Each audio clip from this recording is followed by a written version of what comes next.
नमस्कार दोस्तों, स्वागत है आपका हमारे यूट्यूब चैनल पर।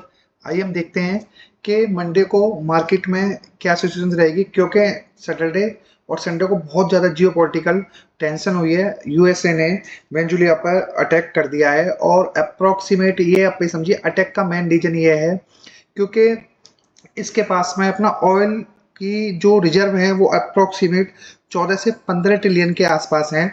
और यूएसए ने जो उनके प्रेसिडेंट हैं उनको भी अरेस्ट कर लिया है और अरेस्ट करके अपने यूएसए में ले गए। अब उसके रिगार्डिंग मंडे नेक्स्ट वीक में डेवलपमेंट होगी। और यहाँ पर सबसे बड़ी दिक्कत एक चीज़ की हो रही है कि अब पूरा पूरा वर्ल्ड है जो वो मेन दो गुटों में बट गया है। सबसे बड़ी जो चाइना, रसिया, ब्राज़ील और कोरिया, ये एक तरफ हो गए हैं। फ्रांस और अपना इजराइल, यूएसए, ये एक तरफ हो गए। और यहाँ पर अब डेवलपमेंट ये भी लग रही है कि नेक्स्ट वीक में अगर यूएसए ने इराक पर भी अटैक किया तो दोस्तों वहां पर भी दिक्कत हो सकती है। और उसी वजह से चांसेस लग रहे हैं कि मंडे को शायद मार्केट डाउन खुले। और सबसे बड़ी दिक्कत एक और है, जो फ्राइडे को अगर हम बात करें, already Dow Jones approximate 300 point से ज़्यादा बंद हुआ प्लस में, और एस&पी भी हुआ, और जो वर्ल्ड की रेस्ट मार्केट थी सब अच्छी खासी पॉजिटिव से बंद हुई हैं। अब आइए हम अपने डेटा पर आते हैं दोस्तों। अगर निफ्टी की बात करें, निफ्टी ने फ्राइडे को अपना 1 वीक का हाई भी लगाया 26,340 का। सबसे पहले जो निफ्टी ओपन हुई थी अपना, तो वो 26,155 पर हुई। उसके बाद 26,118 का लो मारा। और जो अगर एक दिन की हम पार्टिकुलर बात करें तो यहाँ पर अप्रोक्सीमेट 182 पॉइंट की तेजी के साथ में निफ्टी बंद हुई।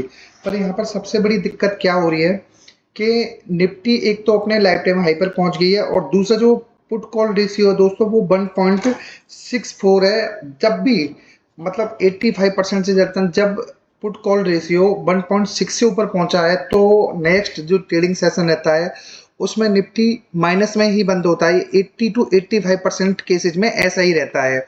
और यहाँ पर सबसे बड़ी बात एक और है, जो कॉल्स वगैरह के जो रेट हैं अपने वो बहुत कम है अपना, क्योंकि जो इंडिया बिक्स है वो 9.45 पर चल रहा है। अगर आप देखिए निफ्टी 26,328 पर क्लोज हुआ और 26,200 की कॉल 170 रुपये के अप्रॉक्स चल रही है। अगर बात करें हम ओनली 128 रुपये की, तो इसकी इंटेंसिटी की वैल्यू हो गई ओनली यहाँ पर 40 रुपये के आसपास का प्रीमियम मिल रहा है।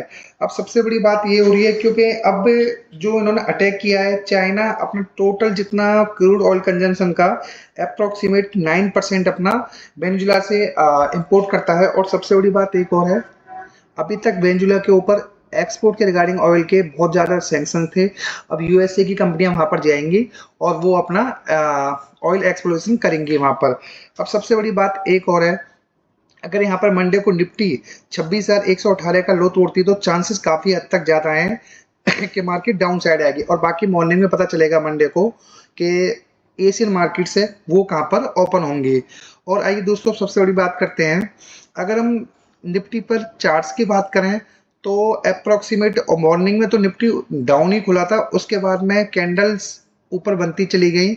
और जो एक डिप आया था अप्रोक्सीमेट अपना 240 के आसपास, उसके बाद सारी ही ग्री कैंडल बनती चली गई निफ्टी के अंदर। यहाँ पर जो पीसीआर रेशियो है वो पीसीआर रेशियो बहुत ज़्यादा ओवरबॉट जोन के अंदर चल रहा है। और चांसेस काफ़ी हद तक हैं कि यहाँ पर जो मार्केट है मंडे को वो नेगेटिव जोन के अंदर ही रहेगी। और सबसे बड़ी बात है कि कंटिन्यूस एफआई की जो सेलिंग आ रखी है उसकी वजह से भी निफ्टी के ऊपर जाने के चांसेस बहुत कम है, ना के बराबर हैं। अब सबसे बड़ी बात ये, जियो पॉलिटिकल जो टेंशन हो रही हैं उसकी वजह से चांसेस बहुत ज़्यादा हैं कि नेक्स्ट वीक में जो निफ्टी रहेगी वो बहुत ज़्यादा वोलेटाइल रहेगी। और ट्यूसडे को अपनी एक्सपायरी भी है। तो इसलिए दोस्तों आप सभी से रिक्वेस्ट है, एक बार अपना जो भी ट्रेड लें या तो थोड़ा पॉज कर दें अपना 2-3 दिन के लिए, जब तक पूरा मार्केट में जियो पॉलिटिकल टेंशन है वो ख़त्म नहीं हो जाती। या लें तो बहुत ज़्यादा अपना सेफ्टी के साथ लें। कॉल्स ले रहे हैं तो बहुत ज़्यादा सेफ्टी के साथ मैं तो आपसे यही कहूँगा, क्योंकि अदरवाइज यहाँ पर एक हैवी नुकसान हो सकता है।